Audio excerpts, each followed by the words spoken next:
Travel back in time to the early 20th century, when a visionary thinker left an indelible mark on the world. Roman Jakobson, a true pioneer in the fields of language, philosophy, and literature. Jakobson's ideas continued to shape our understanding of communication and culture. Keep your eyes and ears open to discover his life and contributions to linguistics, especially in translation. Roman Jakobson was born in Moscow, Russia on 11 October 1896. The man with full name Roman Osipovich Jakobson died on 18 July 1982 in Cambridge, United States. He was a man who loved to interact with language and literature from a young age.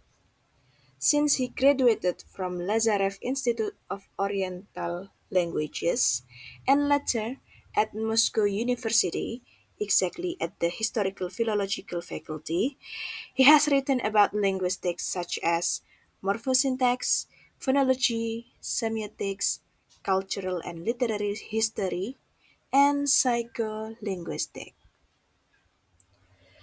His notable works are published books.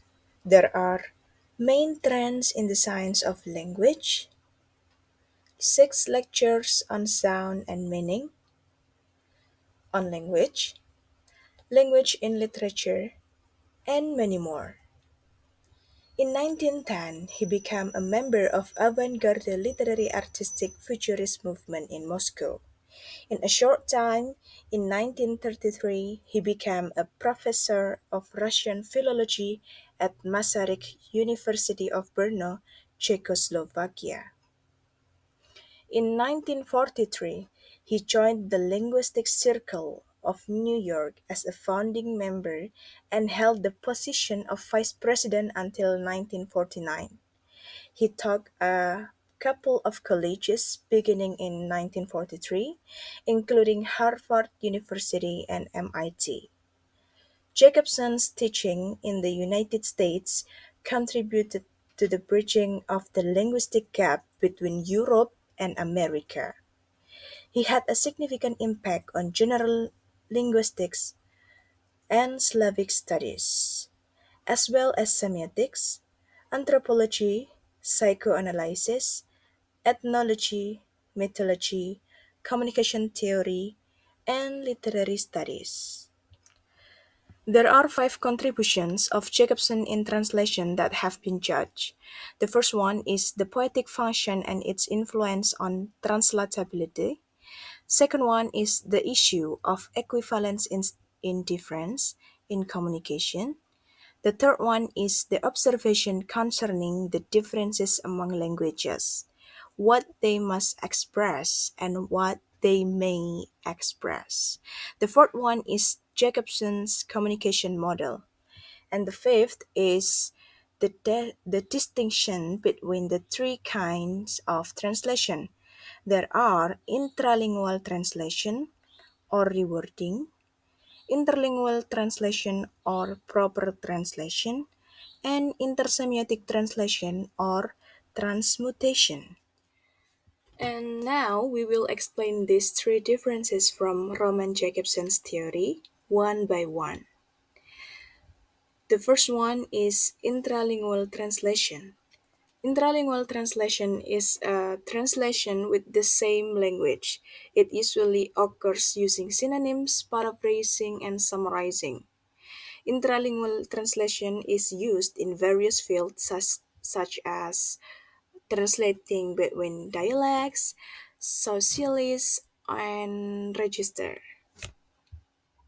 For example, Jack is a seaman.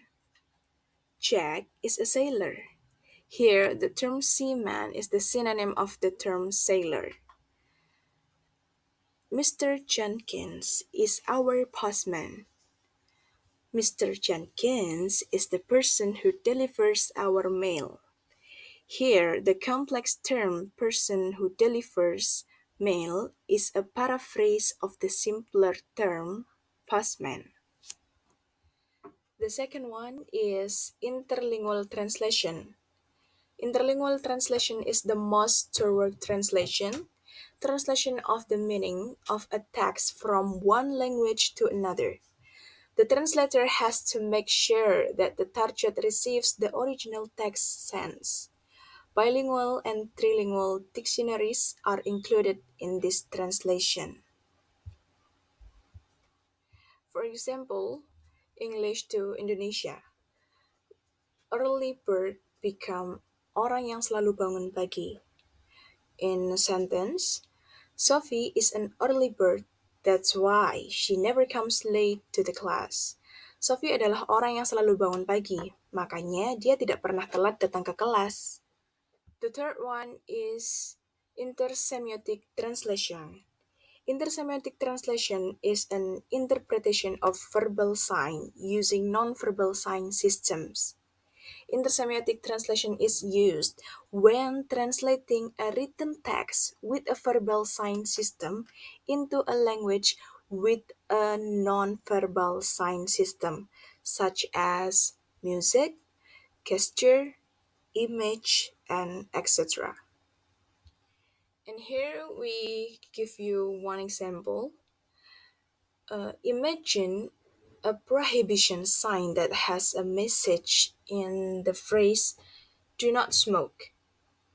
We already familiar with this sign, so it's like the phrase is translated into a sign that conveys the same emotional message, but through a picture of a cigarette and prohibited sign, which emerge as a red circle with a slash.